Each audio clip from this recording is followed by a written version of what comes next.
Hello, you dear one.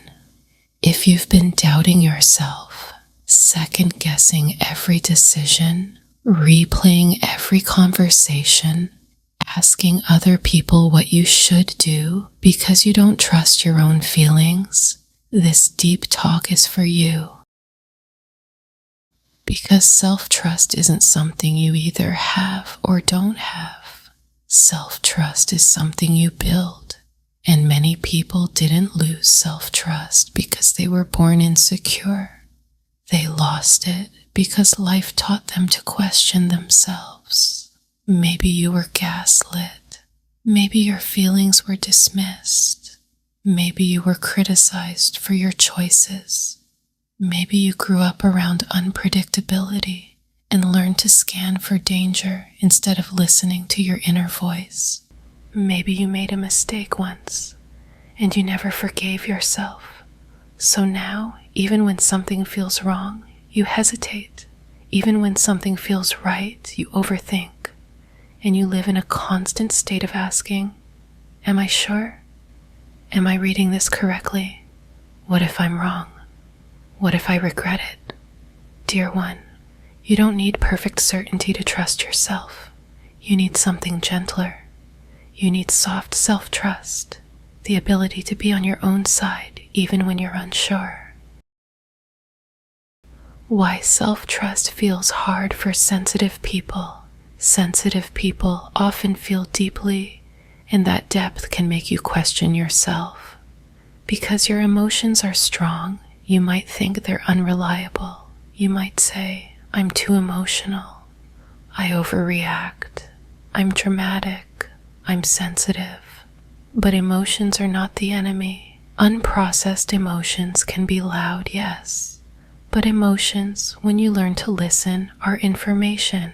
They tell you when something is safe, when something is off, when a boundary is being crossed, when you're being pulled away from your values. Self-trust doesn't mean every emotion is truth. It means I will listen to myself with respect.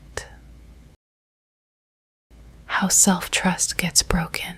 Self-trust usually breaks in these ways. 1. Repeated invalidation. When you were told your feelings weren't real, weren't important, or weren't correct. 2.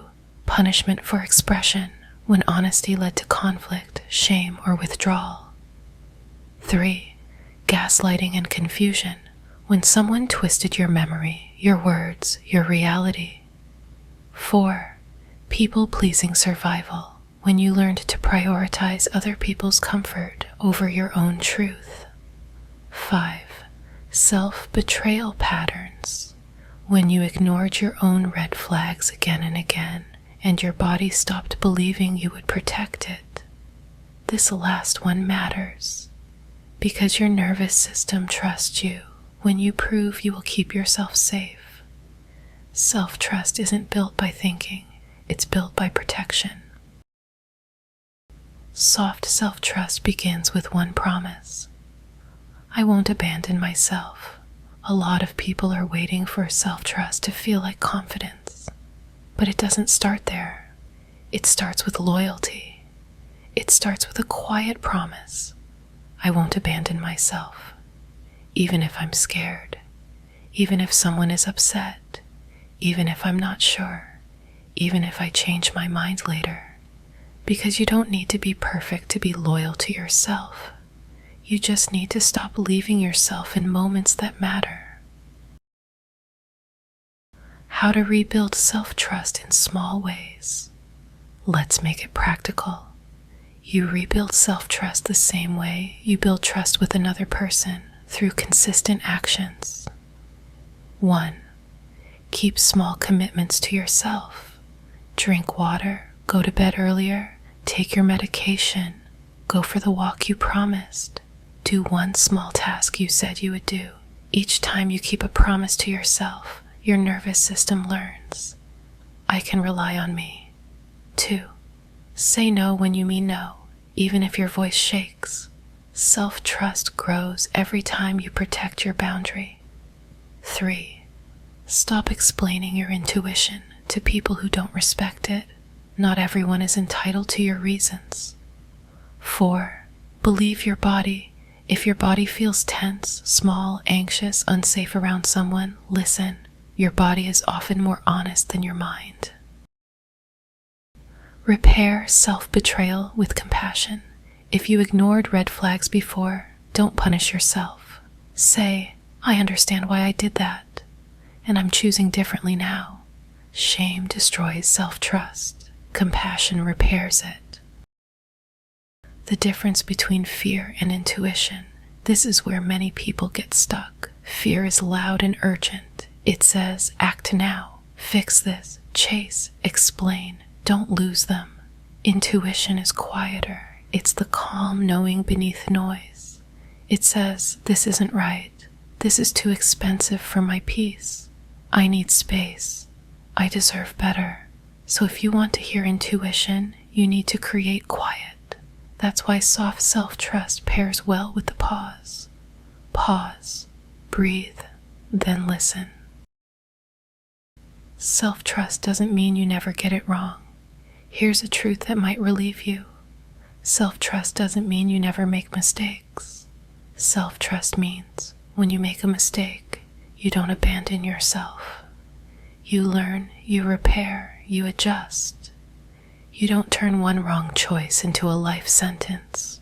Many people don't lack self-trust. They lack self-forgiveness.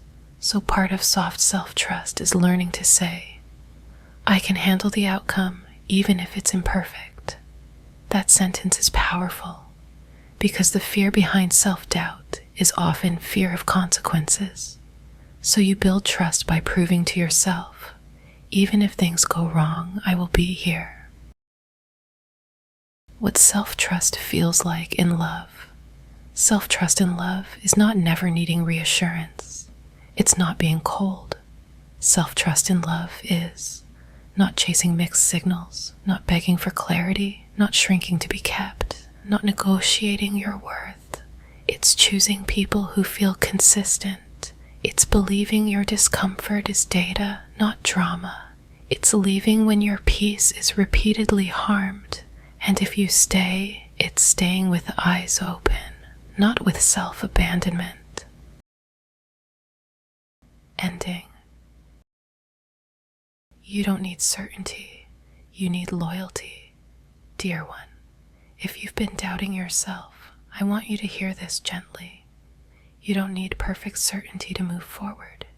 You just need loyalty to yourself. You can be unsure and still choose self-respect. You can be scared and still set a boundary. You can be tender and still protect your peace. So tonight, try this. Put your hand on your chest and whisper, I trust myself softly.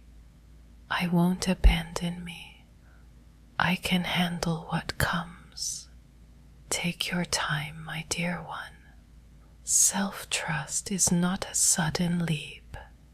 It's 1,000 small moments where you finally stay on your own side.